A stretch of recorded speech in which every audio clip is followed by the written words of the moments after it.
പ്രിയമുള്ളവരെ, ഏവർക്കും നമ്മുടെ മലയാളം ക്ലാസ്സിലേക്ക് സ്വാഗതം. നമ്മൾ 10ാം തരത്തിലെ കേരള പാഠാവലിയിലെ 1ാമത്തെ യൂണിറ്റ് അല്ലേ, മാതൃഭാഷ കുറിച്ചാണ് നമ്മൾ കഴിഞ്ഞ ക്ലാസ്സിൽ പറഞ്ഞിട്ടുണ്ടായിരുന്നത് അല്ലേ. നമ്മുടെ 1ാമത്തെ യൂണിറ്റ് എല്ലാവരും എന്ത് ചെയ്തിട്ടുണ്ട്, കഴിഞ്ഞ ക്ലാസ്സിൽ പഠിച്ചിട്ടുണ്ടാവുമെന്ന് വിശ്വസിക്കുന്നു. നമ്മുടെ 1ാമത്തെ യൂണിറ്റിന്റെ പേര് അല്ലേ, മാതൃഭാഷയെ കുറിച്ച് പറയുന്ന 1ാമത്തെ യൂണിറ്റാണ് ഭാഷ പൂത്തും സംസ്കാരം തളിർത്തും എന്ന 1ാമത്തെ യൂണിറ്റ് അല്ലേ.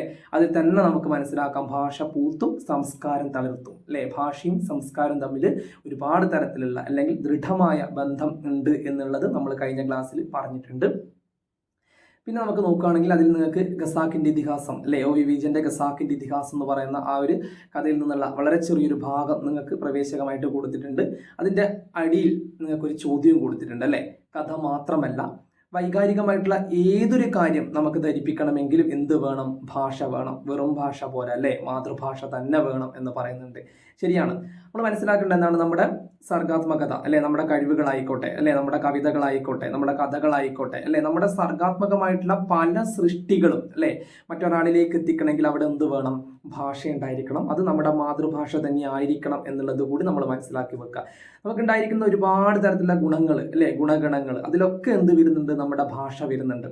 അത് നമ്മുടെ കഴിവ് തന്നെയാണ്, നമ്മുടെ സർഗാത്മകത തന്നെയാണ്. അതുകൊണ്ട് തന്നെയാണ് കഥ മാത്രമല്ല, വൈകാരികമായിട്ടുള്ള പലതും അല്ലെ, നമ്മുടെ വികാരങ്ങളായിക്കോട്ടെ, നമ്മുടെ വിചാരങ്ങളായിക്കോട്ടെ, ഇതൊക്കെ തന്നെ നമുക്ക് ധരിപ്പിക്കണമെങ്കിൽ എന്ത് വേണം, ഭാഷ ഉണ്ടായിരിക്കണം. അത് ഭാഷയിലൂടെ മാത്രമേ സാധ്യമാകൂ എന്നുള്ള ഒരു ഉത്തരത്തിലേക്കാണ് നമ്മൾ എന്ത് ചെയ്തിട്ടുള്ളത്, ആ പ്രവേശകത്ത് കൊടുത്തിട്ടുള്ള ആ ചോദ്യത്തിലേക്ക് നമ്മൾ എത്തിച്ചേരുന്ന ആ ചോദ്യത്തിന് ഉത്തരമായിട്ട് നമ്മൾ മനസ്സിലാക്കേണ്ടത് നമ്മുടെ ഉള്ളിൽ ഉണ്ടാകുന്ന പലതരത്തിലുള്ള സർഗാത്മകമായിട്ടുള്ള കഴിവുകൾ അല്ലെ, ഇതൊക്കെ മറ്റൊരാളിലേക്ക് എത്തിക്കാൻ നമുക്ക് എന്ത് വേണം, ഭാഷ ഉണ്ടായിരിക്കണം. അങ്ങനെ ഭാഷ ഉണ്ടെങ്കിൽ മാത്രമേ നമുക്ക് എന്ത് ചെയ്യാൻ പറ്റും, ഇത്തരം കാര്യങ്ങളൊക്കെ തന്നെ മറ്റൊരാളിലേക്ക് എത്തിക്കാൻ നമുക്ക് സാധിക്കുന്നുള്ളൂ. അതുകൊണ്ട് തന്നെയാണ് ഭാഷ എന്തെന്ന് പറയുന്നത് ആശയവിനിമയത്തിനുള്ള ഒരു ഉപാധി ആണ് എന്ന് കഴിഞ്ഞ ക്ലാസ്സിൽ ഞാൻ പറഞ്ഞിട്ടുണ്ടായിരുന്നു അല്ലെ.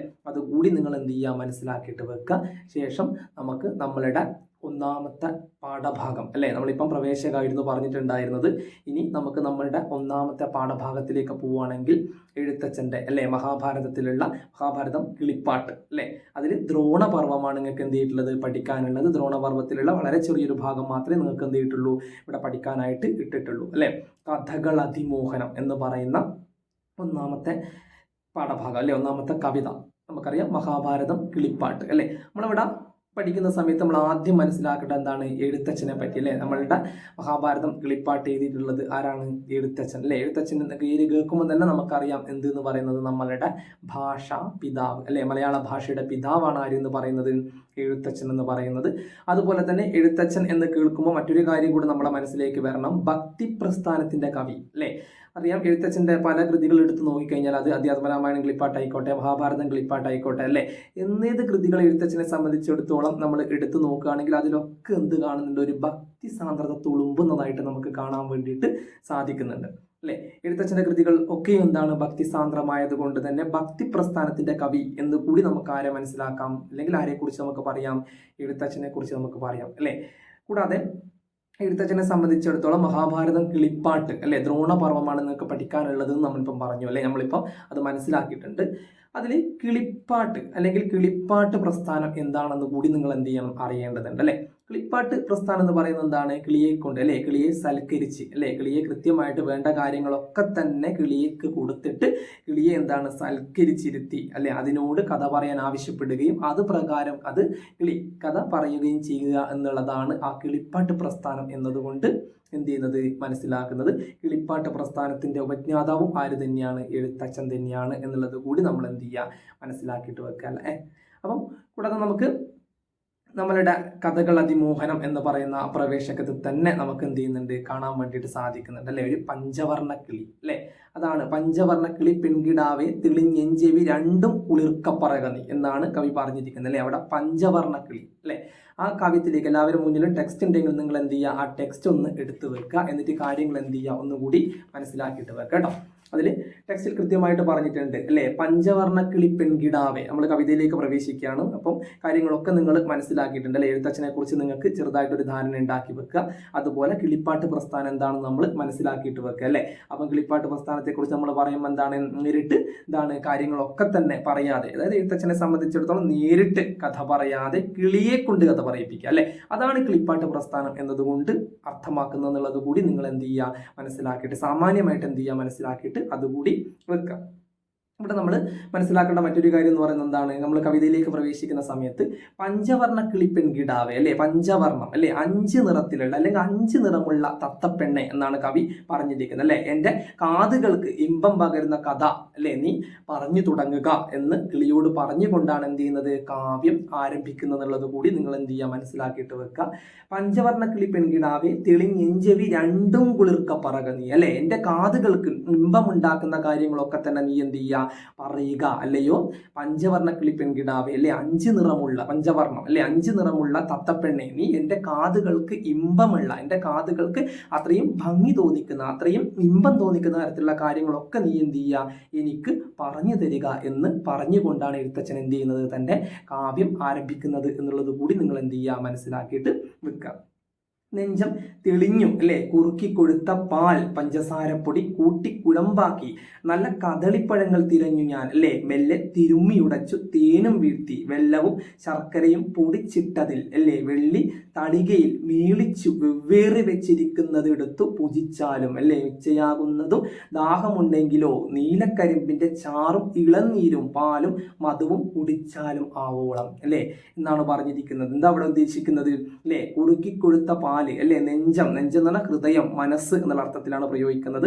നെഞ്ചം തെളിഞ്ഞു കുറുക്കിക്കൊടുത്ത പാല് പഞ്ചസാരപ്പൊടി കൂട്ടിക്കുഴമ്പാക്കി അല്ലെ, കുറുക്കിയെടുത്ത ആ ഒരു പാല് അത് പഞ്ചസാരപ്പൊടിയൊക്കെ തന്നെ ചേർത്തുകൊണ്ട് അല്ലെ, പഞ്ചസാരപ്പൊടി ചേർത്ത് കുഴമ്പാക്കിയതും കൂടാതെ എന്താണ്, നല്ല കദളിപ്പഴങ്ങൾ തിരഞ്ഞു ഞാൻ അല്ലെ, നല്ല കദളിപ്പഴങ്ങളൊക്കെ തന്നെ കണ്ടെത്തി അത് തിരുമ്മി ഉടച്ച് തേനും കൂട്ടി അല്ലെ, തേനും കൂട്ടി എന്ത് ചെയ്യാണ്, വീഴ്ത്തിക്കൊണ്ട് വെല്ലവും ശർക്കരയും അല്ലെ ആണ് പറഞ്ഞിരിക്കുന്നത്. വെല്ലവും ശർക്കര പൊടിയൊക്കെ തന്നെ എന്താണ് അതിൽ പൊടിച്ചിട്ട് അല്ലെ, വെള്ളിത്തളികയിൽ, വെള്ളിത്തളിക എന്ന് പറഞ്ഞാൽ വെള്ളി കൊണ്ടുള്ള തളിക അല്ലെ, പാത്രം അതാണ് ഉദ്ദേശിക്കുന്നത്. വെള്ളി കൊണ്ടുള്ള തളികയിൽ മേളിച്ച് വെക്കുക. മേളിക്കുക എന്ന് പറഞ്ഞാൽ എന്താണ്, രണ്ടും കൂടി കൂട്ടി ചേർത്തിട്ട് വെവ്വേറെ അല്ലെ, വേറെ ആക്കിയിട്ട് എന്ത് ചെയ്യാണ്, ആ തളികയിൽ അത് വെക്കുക അല്ലെ.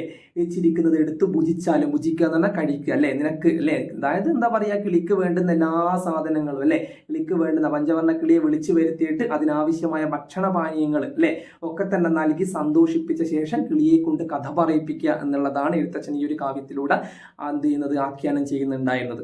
അപ്പം കിളിക്ക് വേണ്ടുന്ന എല്ലാവിധ കാര്യങ്ങൾ അല്ലെ, കിളിക്ക് വേണ്ടുന്ന വിശിഷ്ട പൂജ്യങ്ങൾ, വിശിഷ്ട ഭക്ഷണങ്ങൾ തന്നെയാണ് പ്രവേശകമായിട്ട് കൊടുക്കുന്നത്. എന്താണെന്നോട് അതൊക്കെ ഞാൻ പറഞ്ഞിട്ടുണ്ട്. ഇപ്പം അതിലെന്താണ്, നെഞ്ചം തെളിഞ്ഞു അല്ലെ, കുറുക്കി കൊടുത്ത പാലുണ്ട്, പഞ്ചസാരപ്പൊടിയൊക്കെ തന്നെ കൂട്ടി കുഴമ്പാക്കി അത് എന്ത് ചെയ്യാണ്, നല്ല കദളിപ്പഴങ്ങളും തിരഞ്ഞിട്ട് ഞാൻ മെല്ലെ തിരുമ്മി ഉടച്ച് തേനും വീഴ്ത്തിയിട്ട് വെല്ലവും ശർക്കരയും ഒക്കെ തന്നെ പൊടിച്ചിട്ട് എന്ത് ചെയ്യാണ്, അതിലേക്ക് ഇടുകയാണ് അല്ലെ. അതിലേക്ക് അതൊക്കെ തന്നെ പൊടിച്ചിട്ട് അതിലേക്കിട്ട് വെവ്വേറെ വെച്ചിരിക്കുകയാണ് അല്ലെ. വെച്ചിരിക്കുന്നത് എടുത്തിട്ട് അങ്ങ് ഭുജിച്ചാലും എന്ന് എന്ത് ചെയ്യുന്നുണ്ട്, പറയുന്നുണ്ട് അല്ലെ. ഇച്ഛയാകുന്നതും ദാഹമുണ്ടെങ്കിലോ അല്ലെ, നീലക്കരിമ്പിന്റെ ചാറും ഇളനീരും പാലും മധുവും കുടിച്ചാലും ആവോളം എന്ന് എന്ത് ചെയ്യുന്നുണ്ട്, വീണ്ടും പറയുന്നുണ്ട് അല്ലെ. അപ്പൊ നിനക്ക് ദാഹിക്കുന്നുണ്ടെങ്കിൽ, നിനക്ക് എന്താണ് ദാഹം അനുഭവപ്പെടുന്നുണ്ടെങ്കിൽ അല്ലെ, നീലക്കരിമ്പിന്റെ ചാറും അല്ലെ ഇളനീരും ഒക്കെ തന്നെ എന്ത് ചെയ്യുക, തേനും വേണ്ടുവോളം കുടിച്ചോളൂ എന്ന് കവി എന്ത് ചെയ്യുന്നുണ്ട്, തത്തയോട് അല്ലെ, പഞ്ചവർണ്ണ കിളിയോട് ആരാവശ്യപ്പെടുന്നുണ്ട്, അല്ലെങ്കിൽ ആര് പറയുന്നുണ്ട്, എടുത്ത അല്ലെ, നമ്മുടെ കവി അല്ലെ പറയുന്നുണ്ട് എന്നുള്ളത് കൂടി നിങ്ങൾ എന്ത് ചെയ്യുക, മനസ്സിലാക്കിയിട്ട് വെക്കുക അല്ലെ. അപ്പം എന്ത് ചെയ്യാണ്, കിളിക്ക് വേണ്ടുന്ന അല്ലെ, നമ്മൾ പ്രവേശകമായിട്ട് നമ്മൾ കവിത ആരംഭിക്കുന്നതന്നെ നമ്മൾ കണ്ടു അല്ലെ, അവനിക്ക് വേണ്ടുന്ന, കിളിക്ക് വേണ്ടുന്ന കാര്യങ്ങളൊക്കെ തന്നെ കിളിയെ വിളിച്ചു വരുത്തി അതിനെ സൽക്കരിച്ച് അതിന് വേണ്ടുന്ന കാര്യങ്ങളൊക്കെ തന്നെ കൊടുത്തുകൊണ്ട് കിളിയെ കൊണ്ട് കഥ പറയിപ്പിക്കുക എന്നുള്ളതാണ് കിളിപ്പാട്ട് പ്രസ്ഥാനം എന്നതുകൊണ്ട് അർത്ഥമാക്കുന്നത് അല്ലെ. നേരിട്ട് എഴുത്തച്ഛന് പറയാനുള്ള കാര്യങ്ങൾ നേരിട്ട് പറയാതെ ആ പറയേണ്ട കാര്യം ആരിലൂടെ പറയാ, കിളിയിലൂടെ പറയാം. അതാണ് കിളിപ്പാട്ട് പ്രസ്ഥാനം എന്നതുകൊണ്ട് ഇവിടെ എന്ത് ചെയ്യുന്നത്, അർത്ഥമാക്കുന്നത് എന്നുള്ളത് കൂടി നിങ്ങൾ മനസ്സിലാക്കിയിട്ട് വെക്കുക. അപ്പം കവിത ഒന്നുമില്ല അല്ലെ, കവിതയിൽ കൃത്യമായിട്ട് കാര്യങ്ങളൊക്കെ തന്നെ എന്ത് ചെയ്യുന്നുണ്ട്, പറയുന്നുണ്ട്. കുറച്ച് എന്താണ് അവിടെ ഇവിടെ വിഷമമുണ്ടെങ്കിലും കവിത എന്താണ് വളരെ എളുപ്പമായിട്ട് തന്നെ നമുക്ക് എന്ത് ചെയ്യുന്നുണ്ട്, കവിത പഠിച്ചെടുക്കാൻ വേണ്ടി സാധിക്കുന്നുണ്ട്. പ്രവേശകത്തിൽ തന്നെ നമുക്കറിയാം എൻ്റെ കാതുകൾക്ക് ഇമ്പം പകരുന്നതാണ് പറഞ്ഞിരിക്കുന്നത്. പഞ്ചവർണ്ണ കിളി പെൺകിടാവെ തെളിഞ്ഞെഞ്ചവി രണ്ടും കുളിർക്ക പറക നീ, അല്ലേ? പഞ്ചവർണ്ണ കിളി പെൺകിടാവെ, അല്ലയോ 5 നിറത്തിലുള്ള തത്തപ്പെണ്ണെ, എൻ്റെ കാതുകൾക്ക് ഇമ്പം ഉണ്ടാക്കുന്ന തരത്തിലുള്ള കാര്യങ്ങൾ നീ എന്ത് ചെയ്യുക, വേഗം എന്നോട് പറയുക, അല്ലേ? അങ്ങനെയുള്ള രീതിയിലേക്കാണ് പോകുന്നത്, അല്ലേ? വേഗം പറയുക എന്ന് പറഞ്ഞിട്ടാണ് കാവ്യം എന്ത് ചെയ്യുന്നത്, ആരംഭിക്കുന്നുണ്ടായിരുന്നു. അതിന് വേണ്ടുന്ന ഒരുപാട് സാധനങ്ങൾ, അല്ലേ? പഞ്ചതാര പൊടി എന്താണ്, കുറുക്കിയെടുത്ത പാലിൽ, അല്ലേ? പഞ്ചതാര പൊടിയൊക്കെ തന്നെ കുഴമ്പാക്കി ഇട്ടതിന് ശേഷം കദളിപ്പഴങ്ങളും, അല്ലേ? അതുപോലെ എന്ത് ചെയ്യാണ്, അതിൽ ശർക്കരയൊക്കെ പൊടിച്ചിട്ടതും ഒക്കെ വെള്ളിത്താലത്തിൽ വേറെ വേറെ എടുത്തു വെച്ചിട്ടുണ്ട്. അതൊക്കെ നീ എന്ത് ചെയ്യുക, കഴിച്ചുകൊള്ളുക, അല്ലേ? എന്ന് എഴുത്തച്ഛൻ കവി എന്ത് ചെയ്യുന്നുണ്ട്, കൃത്യമായിട്ട് പറയുന്നുണ്ട് എന്നുള്ളത് കൂടി മനസ്സിലാക്കി വെക്കുക. എഴുത്തച്ഛൻ്റെ മഹാഭാരതം, അല്ലേ? ദ്രോണപർവ്വത്തിലുള്ള ഒരു ഭാഗമാണ് നമ്മൾ പറഞ്ഞു.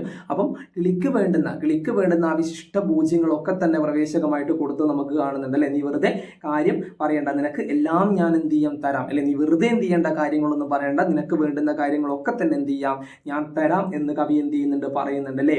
കൂടാതെ കഥയുടെ ബാക്കി പറഞ്ഞു തരാൻ വേണ്ടിയിട്ട് കവി എല്ലാ ഭക്ഷണവും തത്തക്ക് കൊടുക്കുന്നുണ്ട്, അല്ലേ? അതാണ് പറഞ്ഞിരിക്കുന്നത്. കഥ എന്തൊക്കെയോ കാര്യങ്ങൾ കിളിയെ കൊണ്ട് പറയിപ്പിക്കണം, അല്ലേ? കാര്യങ്ങൾ ഒരുപാട് കിളിയെ കൊണ്ട് പറയിപ്പിക്കാൻ ഉണ്ട്. അതൊക്കെ തന്നെ കിളിയെ കൊണ്ട് പറയിപ്പിക്കണമെങ്കിൽ എന്ത് വേണം, അതിന് വിശിഷ്ട പൂജ്യങ്ങൾ കൊടുക്കണം, അല്ലെ? അത് തന്നെയാണ് നിങ്ങളുടെ പ്രവേശകത്വം കൊടുത്തിട്ടുള്ള പഞ്ചവർണ്ണ കിളിയൊക്കെ തന്നെ വിളിച്ചു വരുത്തിയിട്ട് അതിനാവശ്യമായ ഭക്ഷണപാനീയങ്ങളൊക്കെ തന്നെ നൽകി, അല്ലെ? സന്തോഷിപ്പിച്ച ശേഷം കിളിയെ എന്ത് ചെയ്യാണ്, അല്ലെങ്കിൽ കിളിയോട് കഥ പറയാൻ ആവശ്യപ്പെടുക എന്നുള്ള ഒരു രീതിയിൽ കിളിപ്പാട്ട് പ്രസ്ഥാനത്തെ നമുക്ക് കാണാൻ സാധിക്കുന്നുണ്ട്.